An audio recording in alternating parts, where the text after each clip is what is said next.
పూజ చేస్తున్నాము అంటే చాలా వరకు భయం ఒకటి మొదలైంది ప్రభుజీ అందరిలో. ఏం చేస్తే ఏం తప్పు అవుతుందో, దానివల్ల మాకేమన్నా మళ్ళీ అపచారం జరుగుతుందో, ఇట్లాంటి భయాలు ఎక్కువైపోయినాయి అదే ప్రభుజీ. కదా, ఎందుకంటే మనం దేవుడితో బిజినెస్ చేయాలి అని ప్రయత్నిస్తున్నాం కాబట్టి.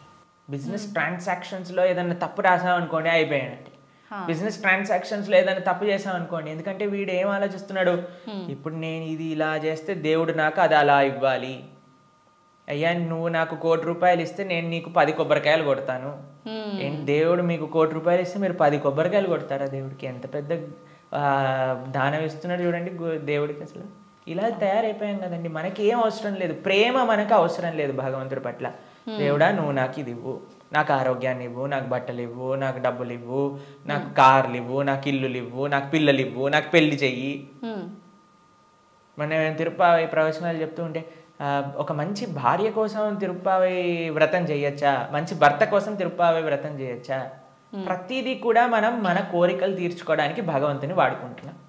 ఐ నో ఏటీఎం మషిన్ లాగా కార్డు పెట్టామా, డబ్బులు తీసుకున్నా, దాని తర్వాత వదిలేసాం. కాబట్టి భగవంతుడు అంటే మనకి సేవ చేయడానికి వచ్చినవాడు కాదండి. భగవంతుడు అంటే మనం ఆయన సేవ చేయాలి, ఆయనను మనం ఆశ్రయించాలి, ఆయనను మనం సేవించాలి. ఇప్పుడు మీకు ఒక విషయం చెప్తానండి. ఒక చిన్న పిల్లవాడు ఉన్నాడు, తల్లి ఇలా ఎత్తుకుంది. మేము చిన్నప్పుడు చూస్తాం, మేము కూడా చేసే ఉంటాం.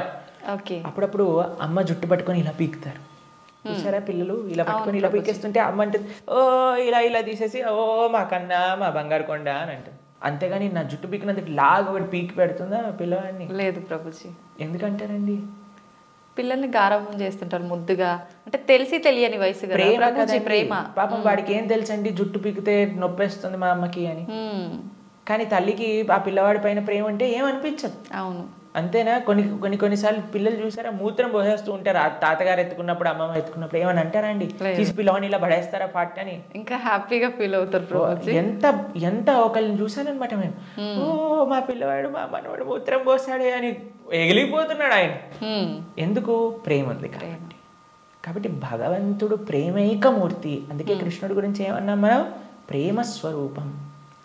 ఆయనని మాత్రం మనకి తెలియగా అయ్యా నా భక్తిమాన్, నాకు భక్తి లేదండి, నాకు మంత్రాలు తెలియదు, నాకు నీ పైన అంత ప్రేమ లేదు స్వామి, నాకు తెలిసింది మా గురువులు చెప్పిన విధంగా నీకు పూజ చేస్తున్నా, నువ్వే అన్నిటినీ కాపాడుకో, నువ్వే ఇది ఆరాధన పూర్తి చెయ్యి అని ప్రేమతో చేస్తే స్వామి ఎందుకు అలా చేయడండి? ఎలా చేసినా సరే స్వామి స్వీకరిస్తాడు. ప్రేమ ఉండాలంతే. కానీ మనకి ప్రేమ అవసరం లేదు, భగవంతుడు అవసరం లేదు. అయ్యా నువ్వు నాకు ఈ కోరిక తీర్చేసేయ్, ఇదే నాకు నీతో ఉండే సంబంధం, ఇంతే. కాబట్టి ఆధ్యాత్మికవేత్తలు కూడా చేసే అన్నిటికంటే పెద్ద పొరపాటు ఏంటంటే భగవంతుణ్ణి కేవలం భౌతిక కోరికల కోసం ఆశ్రయించాలి అని చెప్పటం అన్నిటికంటే పెద్ద అపరాధం. కాబట్టి ఎప్పుడూ అలా చేయకూడదు. స్వామిని ప్రేమతో ఒక తండ్రిలా, ఒక పిల్లవాడిలా, లేదా ఒక స్వామిలా మనం ఆరాధన చేయాలి. కాబట్టి దాంట్లో ఎప్పుడు తప్పు ఉండదండి. ప్రభుజీ, సాధారణ భక్తులు ఆ రకంగా కృష్ణ భగవాను పూజించిన సేవ చేసుకున్నా కూడా వస్తాడా ప్రభుజీ భగవానుడు? ప్రేమతో పిలిస్తే వస్తారు, ఎవరు పిలిచినా వస్తారు, ఎవ్వరు పిలిచినా ఆయన వస్తారు. వ్యాధశ్చాచరణం ధ్రువస్య వయః విద్యా గజేంద్రస్య కా కుబ్జాయాం కిము నామ రూపమధికం కిం తత్సుధామోదనం వంశక్కో విదురస్య యాదవపతేరుగ్రస్య కిం పౌరుషం భక్త్యా టుష్టతి నహి గుణైర్భక్తి ప్రియో మాధవ. ఒక 5 ఏళ్ల పిల్లవాడు ధ్రువుడు పిలిచాడు, రాలేదా అండి భగవంతుడు? ఒక ఏనుగు పిలిచింది, గజేంద్రుడు వచ్చాడా లేదా? ఒక కుబ్జ అనే ఒక కురూపి స్త్రీ పిలిచింది, స్వామి కృపనిచ్చేశాడు కదా. ఉగ్రసేన మహారాజు, సుధామ ఆయన పాపం డబ్బులే లేవు. కృష్ణుడు ఏ కులాన్ని చూసో, లేదా జ్ఞానాన్ని చూసో, లేదా డబ్బుల్ని చూసో, అందాన్ని చూసో, వయస్సుని చూసో, యోగ్యతని చూసో రాడండి. భక్త్యా టుష్టతి నహి గుణైర్భక్తి ప్రియో మాధవ. కృష్ణుడున్నాడు, స్వామి పలుకుతాడు అనే నమ్మకంతో ఎవరైతే పిలుస్తారో, ఇప్పుడు ఎవరైనా ఆ శ్రీ భగవంతుడి యొక్క విగ్రహాన్ని చూసి ఇది బొమ్మ అనుకుంటే బొమ్మలానే ఉంటాడండి. ఇది మట్టితో చేశారా అంటే మట్టే ఉంటాడు. స్వామి ఉన్నాడు అని నమ్మితే ఎక్కడైనా భగవంతుడు ఉంటాడు. ఎవరైనా చెప్పారనుకోండి, అరే ఈ మట్టి విగ్రహంలో భగవంతుడు రావటం అపరాధం అని అంటే వాడికి భగవత్ తత్వం గురించే తెలియదు. మీకు ప్రేమ ఉందనుకోండి, ఎక్కడ పిలిచినా ఒక వ్యక్తి వస్తారు. అవునా కాదా చెప్పండి? అవును ప్రభుజీ. మేము ఒక ప్రోగ్రామ్కి వెళ్ళామండి. అయితే వాళ్ళు అన్నారు, ప్రభుజీ మా ఈ చిన్న ప్రోగ్రామ్కి వస్తారని మేము అనుకోలేదు ప్రభుజీ, కానీ పిలవంగానే మీరు వచ్చారు. ఒక చిన్న వ్యక్తినండి, ఒక ఇన్సిగ్నిఫికెంట్ పర్సెంట్ లైక్ మీ ఒక దగ్గరికి వెళ్తే వాళ్ళు ఎంత ఆనందపడ్డారు. అరే మా ప్రదేశానికి కూడా వస్తారా, మా ఇంటికి వస్తారా ప్రభుజీ అని ఆనందపడ్డారు. అదే ప్రేమతో పిలిస్తే భగవంతుడు రాడు ఈ వస్తువులోకి అని చెప్తే అసలు భగవంతుడు ప్రేమ ఉన్నట్టేనా? అసలు ఆయనకి భగవంతుడి గురించి తెలిసినట్టేనా? కాబట్టి ఎవరైతే విగ్రహాలను దూషిస్తారో most unfortunate and most ignorant people in the entire creation. మా స్వామికి మనం అంటే ప్రేమ, మనందరం అంటే ప్రేమ, కాబట్టి మనం ఎక్కడికి పిలిచినా ఆయన వస్తారు. కాబట్టి ఆ ప్రేమ ఎవరు పిలుస్తారు అని కాదండి, ఎవ్వరు పిలిచినా సరే ప్రేమతో నమ్మకంతో కృష్ణుడు ఉన్నాడు. ద్రౌపదీదేవి పిలిచినప్పుడు రాలేదా అండి? ఏమైనా చూసుకున్నాడు ఆయన? యోగ్యతలు ఏం చూసుకోలేదే. ఎవ్వరు పిలిచినా ఆయన వస్తారు అన్నమాట. ఆయన రెడీగా ఉంటారు, ఆయన ఇలా ఉంటాడు, రెడీ టు జంప్ అన్నట్టుగా. ఎవరు పిలుస్తారు, ఎవరి దగ్గరికి వెళ్ళాలి అని. కానీ మనం ఏం చేస్తామండి, మన సంరక్షణ మనం చూస్తాం. అయ్యా నేను ఎలా నన్ను కాపాడుకోవాలి అని చూసుకుంటాం. కాబట్టి ఆయన హ్యాపీగా అక్కడ ఉంటారు. అయ్యా నాదేం బాధ్యత కాదు స్వామి, నీదే తండ్రి అని మనం చేతులు ఎత్తేసాం అనుకోండి, ఆయన మనల్ని కాపాడు. ఓకే ప్రభుజీ, కృష్ణ భగవానుని అవతార పరిసమాప్తి ఎలా జరిగింది ప్రభుజీ? భగవంతుడి యొక్క మీరు అడిగినట్టుగా కరెక్ట్ విషయం అడిగారు. అవతార పరిసమాప్తి ఇలా చెప్పాలి కృష్ణుడిని సంబోధించినప్పుడు, లేదా రాముడిని. ఏ భగవంతుడి యొక్క అవతారమైనా సరే భగవంతుడికి పుట్టుక ఉండదండి. జన్మ కర్మచమే దివ్యం. భగవంతుడు ఏం చెప్పారు? ఆయనది దివ్యమైన జన్మ. దాన్ని మనం అవతారము అని అంటాం. ఇప్పుడు మీరు ఎప్పుడైనా చెప్తారా, రోజు ప్రొద్దున పూట సూర్యుడు పుడతాడు, సాయంత్రం పూట చనిపోతాడు అని అంటారా? లేదు. ఏమంటాం మనం? సూర్యుడు ఉదయించాడు, అస్తమించాడు, అంతేనా? అవును ప్రభుజీ. భగవంతుడు కూడా ఉదయిస్తాడు, భగవంతుడు కూడా అస్తమిస్తాడు. సూర్యుడు అస్తమిస్తాడు అంటే పోయినట్టేనా? ఇంకా ఆయన నీకు కనిపించట్లేదు, కానీ ఇంకెక్కడ ఉన్నట్టే కదా. అవును. ఇప్పుడు మనకి ఇండియాలో సూర్యాస్తమయం అయిపోయింది అని అంటే ఇంకో దేశంలో సూర్యోదయం అవుతున్నట్టు కదా.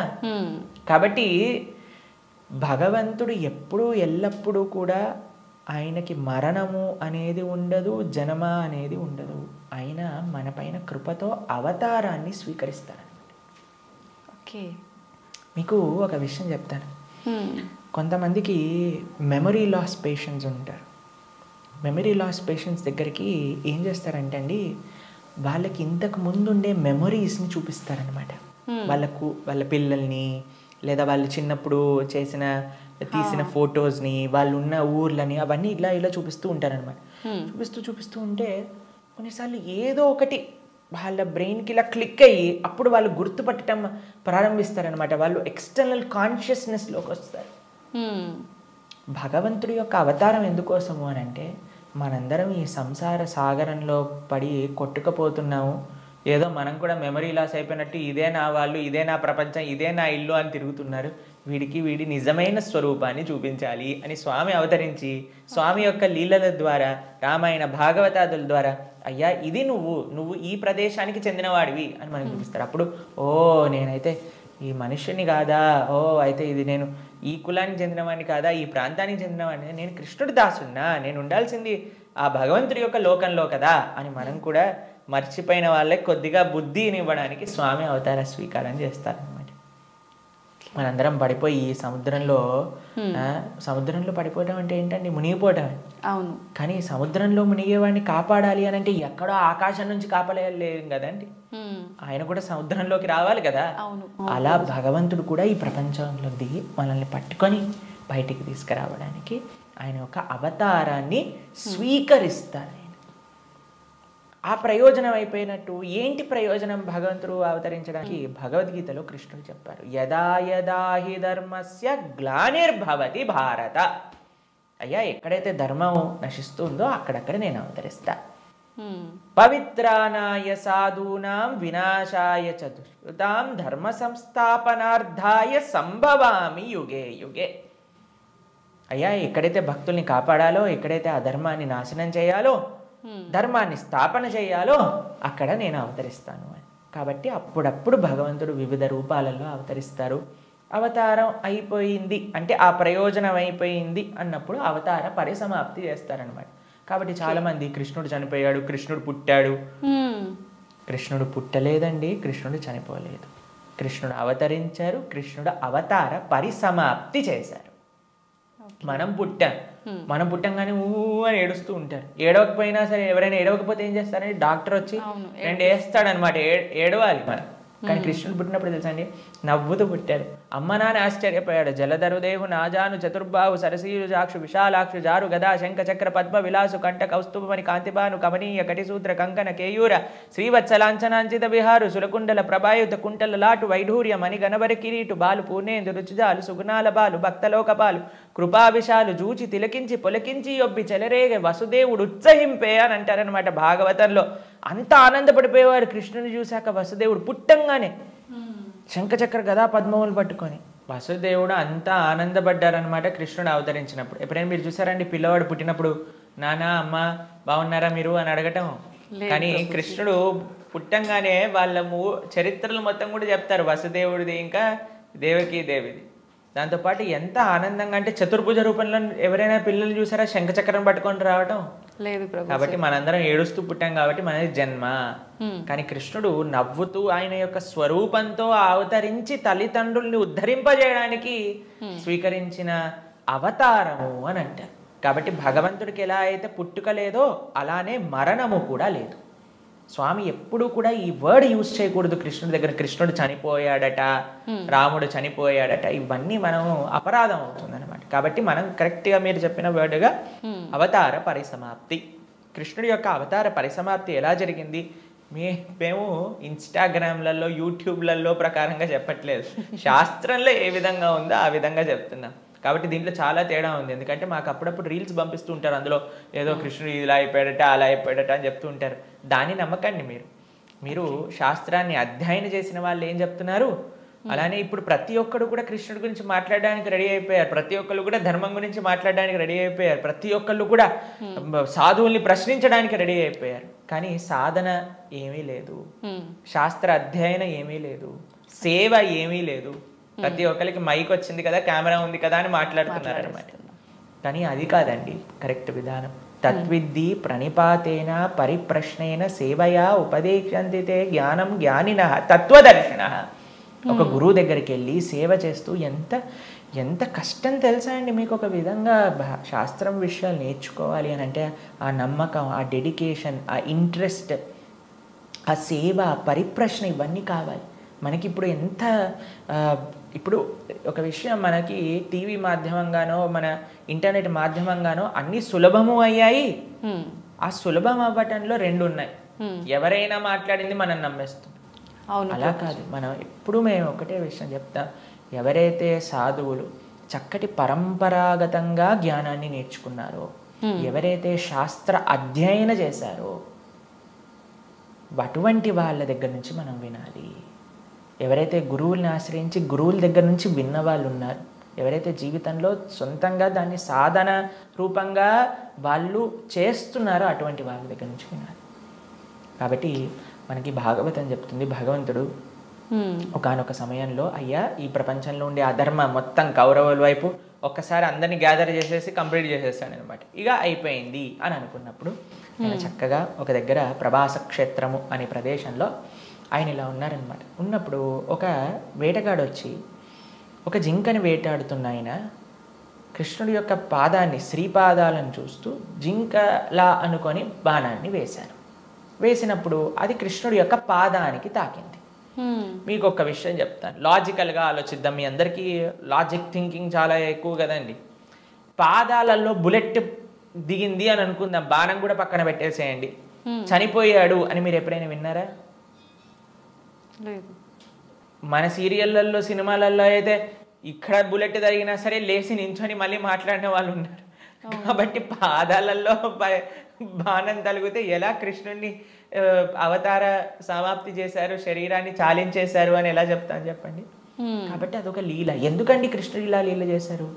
ఎందుకంటే ఆయన చనిపోయాడు అని చెప్పడానికి కొంతమందికి వీలు చూపించాలి కదా. కృష్ణుడు అండి ఈజ్ నాట్. ఇప్పుడు కొంతమంది అంటారు మా దేవుణ్ణి నమ్మకపోతే నువ్వు నరకానికి వెళ్ళాల్సిందే. కృష్ణుడు అలాంటి వాడు కాదనమాట. కాబట్టి అయ్యా నువ్వు నన్ను నమ్ముకో, నేను నీకు కావాల్సినంత శ్రద్ధ విశ్వాసం భక్తిని ఇస్తాను. నువ్వు నన్ను నమ్మకు, నీకు కావాల్సినన్ని రీజన్స్ ఇస్తాను నన్ను నమ్మకపోవడానికి. కాబట్టి అటువంటి వాళ్ళకు ఒక రీజన్ ఇవ్వడానికి అనమాట. భక్తులకి భగవంతుడు అంటే ఎంత అపరిమితమైన ప్రేమ ఉంటుంది అని అంటే స్వామి యొక్క అవతార పరిసమాప్తి గురించి ఎందుకంటే స్వామి యొక్క ఈ ప్రపంచంలో ఇలా ఉన్న స్వామి అక్కడ ఉన్న భక్తులకు ఒకటే. అప్పుడు జరా అనేవాడికి ఏం చెప్పారు, అయ్యా తప్పైపోయింది స్వామి, నీ శ్రీపాదానికి నేను బాణం వేసా అంటే ఏం కంగారు పడకు, నువ్వు వైకుంఠానికి వెళ్ళిపో అంటే ఆయన ప్రదక్షిణ చేసి ఆయన వైకుంఠానికి వెళ్ళిపోతాడు బాణం వేసినోడు. కానీ బాణం తలిగిన వాడేమో చనిపోయాడు, శరీరాన్ని విడిచిపెట్టేశారు. ఒకళ్ళు చెప్తున్నారు కృష్ణుడు నరకంలో ఉన్నాడట. ఏంటండి బాణం వేసిన వాడిని వైకుంఠానికి పంపించి ఈయనెందుకు నరకానికి వెళ్తారు చెప్పండి. కాబట్టి భాగవతం ఏం చెప్తుంది అని అంటే ఆయన కృష్ణుడు అలానే నమ్ముతూ అందరూ దేవతలందరూ కూడా వాళ్ళ వాహనాలలో ఆకాశాన్ని మొత్తంలో కూర్చొని అయ్యా మా కోసం నువ్వు అవతరించావు, ఇంతమంది దుష్టుల్ని సంహరించావు అని పుష్పవృష్టి కురిపిస్తుండగా స్వశరీరంతో అలాని శరీరం వదిలేసి కృష్ణుడు ఆత్మ వెళ్ళిపోయింది. కృష్ణుడికి ఆత్మ మనలాగా శరీరం వేరు వేరు కాదు, ఆయన సచ్చిదానంద స్వరూపం. మొత్తం ఆయనకి ఆత్మ వేరు శరీరం వేరు హార్ట్ వేరు అలా ఉండదండి. స్వామి ఒకటే ఒక అద్భుతమైన స్వరూపం అనమాట. ఆ స్వశరీరంతో ఆయన యొక్క నిత్యధామానికి వెళ్ళిపోయారు, శ్రీవైకుంఠం గోలోకానికి ఆయన చేరుకున్నారనమాట. కాబట్టి ఆయన అవతరిస్తారు, అవతార పరిసమాప్తి చేస్తారు, అపియర్స్ అండ్ డిసపియర్స్. అది భగవతత్వం.